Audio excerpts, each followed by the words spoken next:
I spend a lot of time at the Ecology Center in San Juan Capistrano, which is an organic regenerative farm, and it's a nonprofit. And sometimes I just like to go there and get a coffee and just sit in their cafe, just so I can be on the land, on the farmland, and outside in nature and around the food that I like to eat and that's growing because it feels good. I can get clarity. And I often end up interacting with people who are there as well, just for a meal. And they always come up and say to me, like, how can I support this? How can I make sure that this is always going to be here for me and my kids? How can I support more places like this in California that I can enjoy?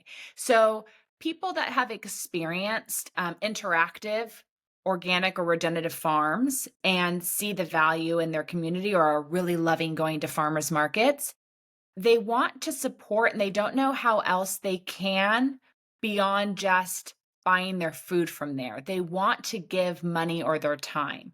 How can people get involved in helping the organic regenerative farm movement in California or in their state? That's such a good question. I mean, I want to take a highlighter pen to what you just said about just being there in community with other people and enjoying beautiful food in a beautiful space.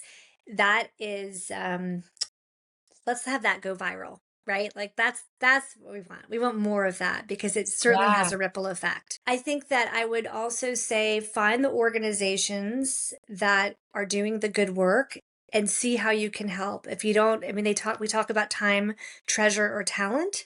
So, Mm. not everyone has money, but they have some time or they have talent. So volunteer, what have you. If you have resources, I can tell you firsthand that starting this farm, it's probably a good thing that I was pretty naive about what it was going to take to do it. But it's wildly expensive. Yeah. So, contributing dollars where you can is enormous. Um, know your farmer. I mean, that's the other piece, as we mentioned earlier.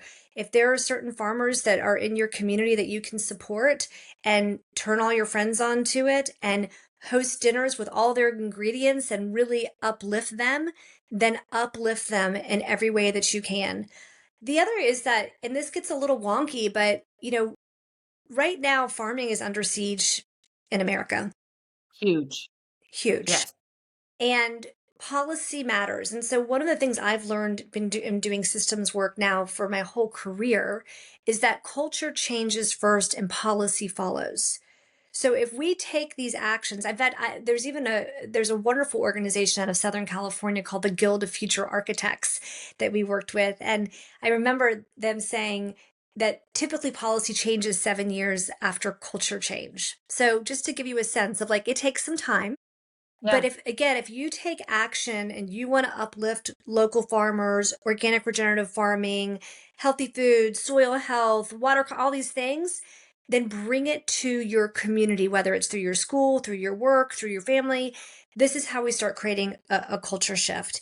And be vocal. Be vocal about in your community, how do we create more access for farmers to have land? Like, how do we subsidize land because it's expensive, right? It's expensive in California.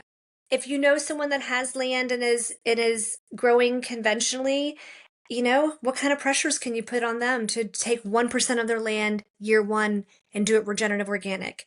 Year two, do 5%. So putting these pressures and again voting with your dollars really, I mean, sadly at the end of the day, it comes down to economics. Yeah. I mean, let's not put any value on it. Let's just say that is the truth. I mean, often what people will say is, yeah, regenerative organic food is for the elite. It's for the very wealthy. And Before. it can absolutely be for everybody.